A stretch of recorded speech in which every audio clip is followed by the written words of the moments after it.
journal itself, the journal itself was actually kept until the end of the war, and true to life that Shiro Ishii, who was the MD who actually oversaw the atrocities and the implementation of those in Unit 731, actually had the journal. And I'll get back to where it wound up. In the fictional account, Ito is the one who actually keeps track of things. And Ito is a central character in the book Ito's Ghost. And Ito is the one who actually, when things are winding down at Unit 731, Shiro Ishii asked him to finalize and record all the events and all of the testing that's been done.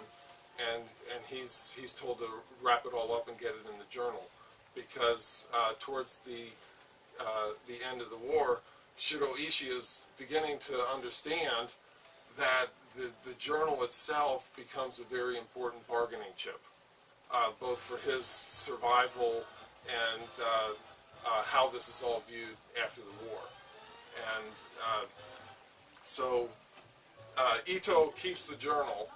And this is, we're getting a little bit into the border between the fiction and the history, but Ito keeps the journal, and he has a Chinese lover, and he makes a deal with Shiro Ishii. Shiro Ishii says, we'll take her away on the train to Tianjin and get her to Japan.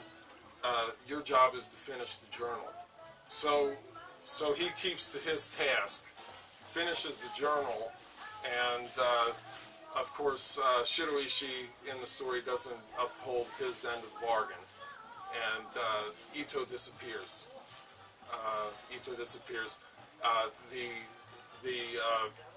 The Chinese lover, of course, doesn't make it out either. Shiro Ishii makes it with the journal and finds his way to Japan.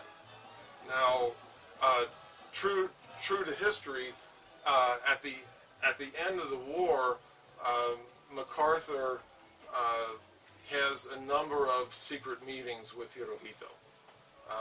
Again, these are basically kind of predetermined, so that we're at that point trying to figure out how to let Hirohito kind of survive intact, with save face, survive intact, and then make a deal kind of behind the scenes where some of the generals and the prime ministers of Japan during the war kind of take the fall, and that the emperor is left intact. So again, the members of the West who are invited to the war crimes proceedings that go on again for a couple of years, namely Australia, they want Hirohito hanged. The people who are offered as in exchange were Tojo, who was the prime minister of Japan during the war, and Matsui, who was the leader who oversaw the central Japan during the massacre of Nanking. So they were actually the ones who were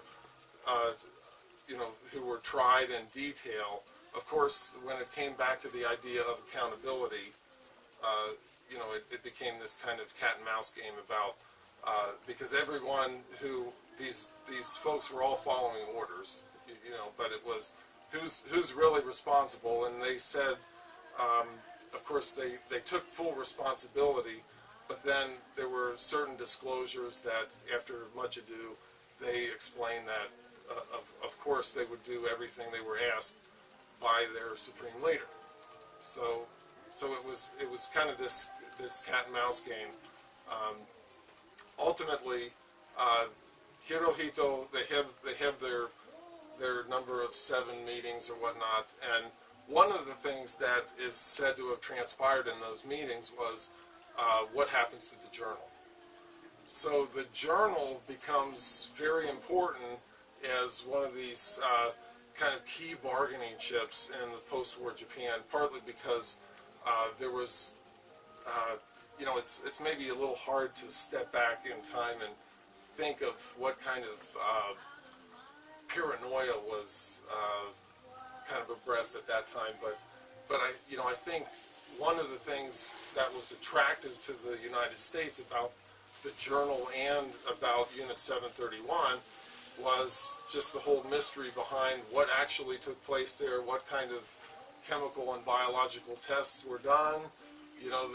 They were very crude experiments, but it was really, this is kind of right before we're still learning what DNA is, so there's a lot of things more things we don't know than do know at that time, So what's interesting is Shiroishi does make the bargain, and ultimately Shiroishi then kind of gets his get out of jail free card kind of signed, sealed, and delivered, and he finds his way into a pretty nice kind of post-war career. Now to get back to the Black Ops just for a second, most of the war crime, the war criminals, identified war criminals, stayed in Sugamo prison, and this is kind of in the book too, which is kind of a nice piece, where there are visits to Sugamo prison, and the book takes place in 1952, to the prisoners that are still in that prison. What happened in 1952 was the folks who were still there were slowly given a little more privilege. They were allowed to, we've hung 5 or 6.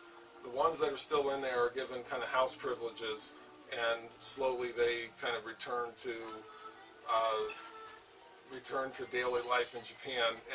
And of course, one of the things that happened in post-war Japan was that the zaibatsu, or the traditional Japanese families who set up these, what we know as the conglomerates, these old,